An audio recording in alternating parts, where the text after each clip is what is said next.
In this video, I'm pitting the $1,200 iPhone 17 Pro Max against the $10 Celero 5G Plus from Boost Mobile. That's right, a flagship Titan versus a budget phone that you can buy with pocket change. Can a $10 phone even compete with Apple's best?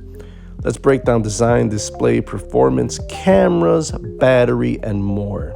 Stick around for my verdict on which one's worth your cash, so let's dive in. Price and value. The iPhone 17 Pro Max, it starts at $1,200 for 256 gigs, no expandable storage. It's Apple's premium powerhouse. The Celero 5G Plus, just $10 with Boost Mobile promos. Without promos, it's still under $100. That's a 120 times price gap. But is an iPhone 120 times better? Let's see. Next, design and build. The iPhone 17 Pro Max is a 6.9-inch titanium and glass beauty, weighing 228 grams with IP68 water dust resistance. It's got flat edges, has ceramic shield, and colors like black or desert titanium. That orange color is just beautiful. The dynamic island and haptic buttons scream premium. There's no headphone jack, and it's eSIM only in the US. Now, the Celero 5G Plus is a 7-inch plastic phone, heavier at 210 grams, but not as heavy as the iPhone 17 Pro Max. It's a basic phone, but it does come in as sweet orange, just like the iPhone, or in blue. It's fingerprint prone and has no IP rating, but it's got a headphone jack and a physical SIM card slot. Huge win for practicality. For $10, it's sturdy enough. Moving on to the display, the iPhone's 6.9-inch Super Retina XDR OLED is stunning. Absolutely stunning. 460 ppi, 2000 nits brightness, HDR10, and 120 Hz ProMotion refresh rate that adapts to save battery, and it also has always-on display. Now, the Celero's 7-inch LCD is about 390 ppi, a little bit lower, but it's sharp for the price, and it does match the iPhone's 120 Hz refresh rate for smooth scrolling. It's not OLED, so blacks aren't as deep, and brightness hits 500 to 600 nits, so not as bright as the iPhone, but it's decent, but not flagship level, but it is great for Netflix on a budget. Now let's talk about performance, and there's a big difference here. The iPhone's A19 Pro chip has 12 gigs of RAM, and it is an absolute beast. You could edit 4K video and max out gaming with no problem. Geekbench scores are 3,000 single core, 10,000 multi-core, just absolutely bonkers.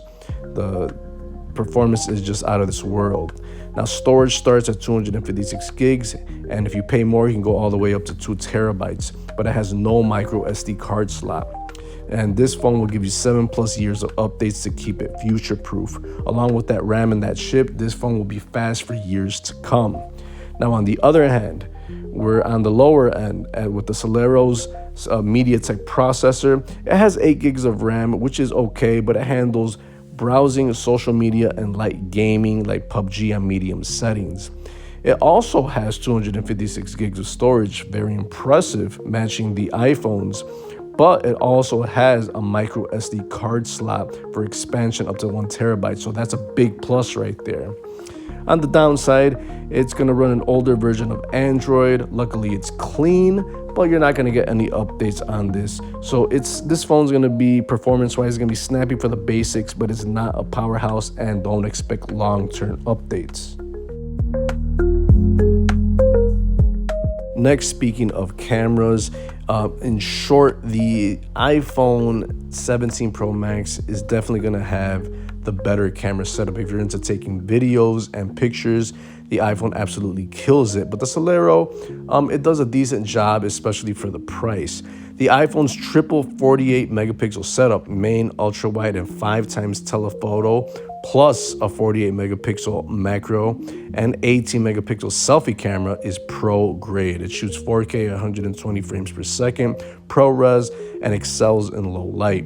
The Celero's 108 megapixel main camera, 8 megapixel ultra wide, 2 megapixel macro, and 16 megapixel selfie are solid for $10. Now look, both of these have lots of cameras, but the iPhone is just better quality for video and for pictures, no doubt about it.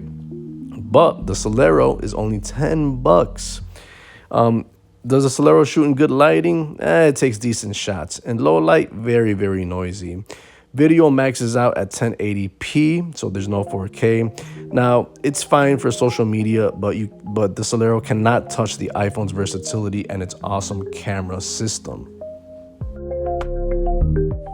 Next, battery and charging. Both claim all-day battery life, and you won't be disappointed by either. The iPhone's over 4,800 milliamp battery lasts 10 to 12 hours with 45-watt fast charging, 50% charge in 30 minutes, and it also has 15-watt MagSafe wireless charging.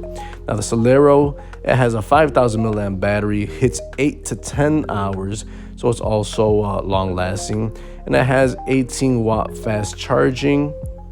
And shockingly, it also has wireless charging, rare at this price point of $10. Both keep you powered up, but the iPhone efficiently edges it out. So the extras, the Celero wins for practicality. It has micro SD, SIM card slot, a physical one, and a headphone jack. The iPhone shines with Face ID, Apple Pay, and ecosystem perks like AirDrop. Both have 5G, but the iPhone adds faster millimeter wave. Basically, you're just gonna have faster speeds probably. So the verdict comes down to this. The iPhone 17 Pro Max is for power users, creators, hardcore gamers, or Apple fans needing top-tier cameras and performance. It's a long-term investment for $1,200. The Celero 5G Plus is a jaw-dropping deal for $10, perfect for calls, text, media, or as a backup phone for expandable storage. It's not a flagship killer, but it's an unbeatable value. Which one would you choose? Comment below, like, subscribe, and hit that bell for more tech battles. Thank you for watching.